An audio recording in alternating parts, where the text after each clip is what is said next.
St. Louis over the government's handling of a giant oil spill off its pristine Indian Ocean coast.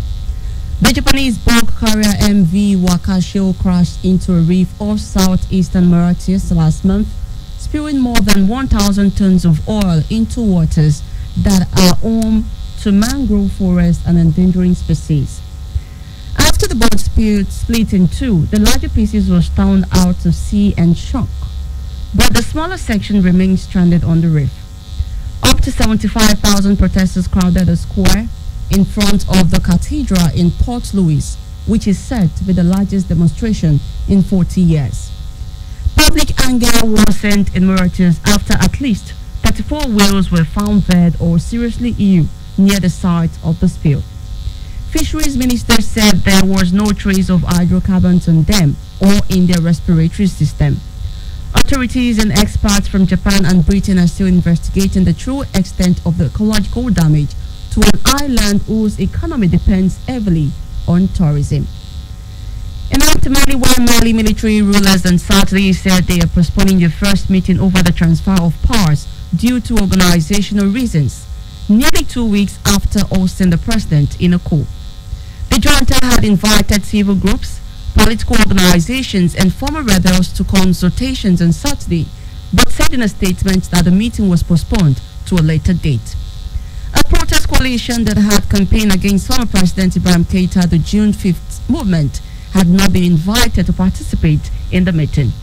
The group has demanded that the military junta give it a role in the transition to a civilian rule, which the military has promised, though without a timetable. Meanwhile, West African leaders on Friday demanded an immediate civilian transition and elections within 12 months as they considered sanctions. A United Nations agency on Sunday says more than half of Lebanon's population risk facing a food crisis in the aftermath of a Beirut port blast that compounded the country's many woes. The agency said Lebanon's government must prioritize the rebuilding of silos at the Beirut port, the country's largest grain storage. Lebanon was struck in an economic collapse even before the catastrophic August 4th disastrous blast at Beirut port, which killed 188 people, wounded thousands. Lebanon defaulted on its debt while the local currency has dropped in value, in black market rather, and poverty rates have soared on top of a spike in the numbers of COVID-19 cases.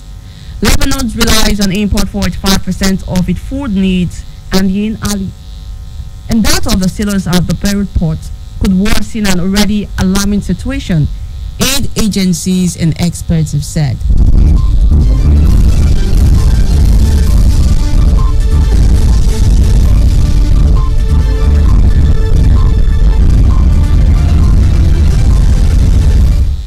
Niger, where flooding from heavy rains in Niger Western region has killed at least 45 people and forced more than 226,000 from their homes. Days of rains caused the Niger River to overflow, which essentially shut down the capital, Niamey. Along the river in one of the districts, dozens more homes have collapsed and rice fields have been destroyed. The Prime Minister said efforts would be made to protect other threatened areas, but evacuation calls have also been launched. Rafani warned that with the climate change, the country will never be safe from floods. Last year, at least 57 people were killed and thousands displaced by the rains in Niger. Elsewhere, 2 South African police officers have been arrested over the deadly shooting of a 16-year-old boy, which had sparked violent street protests. The family of Nathaniel Julius, who had Down syndrome, said he had gone out to buy biscuits when he was shot dead in Johannesburg. The police watchdog said the officer would be charged with murder and possibly defeating the hands of justice. The family said Julius was shot after not answering police officers' question. However, they had that this was because of his disability. The police initially said Julius had been caught up in a shootout between officers and local gangsters. The Independent Police Investigation Directorate said it had decided to arrest the officers after careful consideration of the evidence at hand. And that's the news. Before we go, a quick recap of the headlines. protest in Mauritius over giant oil spill.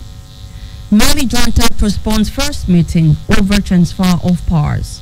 And finally, Niger flood kills 45 and displays thousands. Do remember that the continued unity of Nigeria is a collective responsibility. Be sure to play your part. Coronavirus is real. Wash your hands regularly with soap under running water. Stay safe. KUFM's News Africana was produced by Blessing Asekome. I am Exta Mohammed saying thanks for listening. Good afternoon.